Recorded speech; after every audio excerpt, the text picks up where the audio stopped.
پاچا توبه وویسته اوس مخ په قبله ولاړ دی لاسونه یې پورته کړل غوږو ته په لمانځه ولاړ دی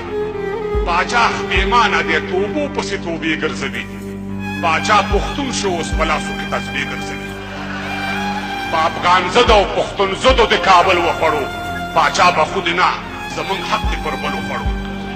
کوم تصادف او معما نه وه د پرون په خلاف نن کومه لوبه چې شروع ده د پښتون په خلاف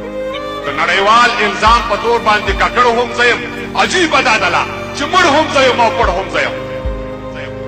صلح فقط یو شعار او تکراري خبرې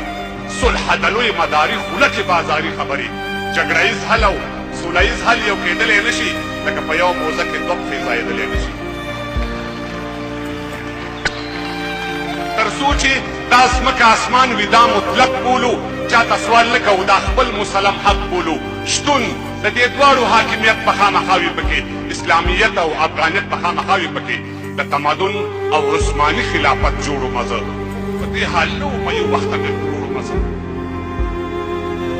یون صاحب د تمدن او عثماني خلافت جوړو مزه په دې حال نه وو یو وخته مې کروڑو مزه نو ما بیټانې او چړبانې او ما غرغښت لرلو تر کلکتې او تر سیستانه مې خوځښت لرلو ما د ایوب او د اکبر د تورې خرپ لرلو ما شاه حسین او شاه زمان او شاه اشرف لرلو له یما خان تر داود خان من سلطنت کړی دی زرګونه کاله من په دې خاوره حکومت کړی دی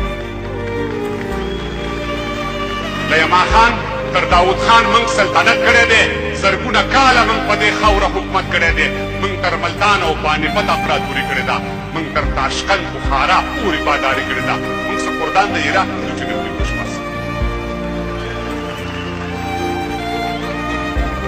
اوس پښتانه یې لا د بل نه خپل ګریوان خلاصوي اوس پښتانه یې لا د بل نه خپل ګریوان خلاصوي څوک په پتلونه او څوک په لنډ تړلو ځان خلاصوي سعدالله جانه د درد څړیکې دې وانه اورېدلې سعدالله جانه د درد څړیکې دې وانه اورېدلې د سواتیو میندو کړیکې دې وانه اورېدلې دنیا په منډه ده په بیړه کې دې فاتح بخشه نورالبشر اکا ډېر وخت شو اوس ماته بخشه دنیا په منډه ده په بیړه کې دې فاتح بخشه نورالبشر اکا ته ډېر وخت شو اوس ماته بخشه ما د رقیب د اسپورستغې خوب ته نه پرېږدي ما د اجمل د غیرت چغې خوب ته نه پرېږدي تاسو د عشق وایې د ژوند نه هم بیزار ناست یم هر څه چې کېږي او چغې ته تیار ناست یم اجمل د حمزه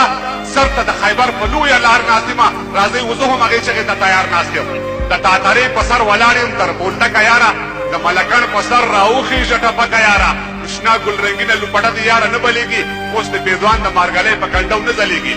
نو زم بازې خیل او ماشو خیل را خبروم در پسې د بډوېرې کلندر را پاسوم در پسې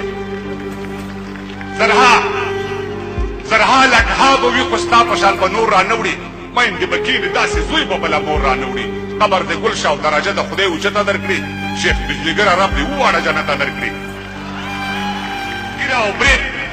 ګیره او برید پټکي څادر نه هم خبر تېره ده لاکټ پنګړی سرخي پوډر نه هم خبر تېره ده تنګې جامې په ملا کاږلې کې برزي روان دي نو زه حیران یم چې نران کې نرخزي روان دي دا له خیرو څلي ګریوان نه حیا نه درځي نور تاسو او خدای د افغانستان نه حیا نه درځي نور نو هغه صافي مومن شینواري او خوږیاڼي مړه شوي هغه زازي منګل ګربز زدران تاړي مړه شوي اوس یې زرګونه کیلومتره ځمکه بل لاندې کړه څنګه اسکي هغوی دا کوم لوري ته وړي سین اوبه سهار دې وسکي کونړي د کونړي سین اوبه څوک په کامه کوشته لالپوره او سپین غر پرې ساتي توره د هر چا سره شته دی خو خپل سر پرې ساتي زم د خالص بابا په سپینه ګیره لوړه کوم د حق دپاره به تر مرګ پورې جګړه کوم د ودم خان پړاو ته لار وباسم دا د وزیر محمد ګل خان پړاو ته لار وباسم د قیاس او د مجان دښمني نه پالمه دا کوي ګټه که تاوان دښمني نه پالمه زم د وزیرو او مسعودو به لښکر تړمه یون ته د ټول هندوستان وړتیا په سر تړمه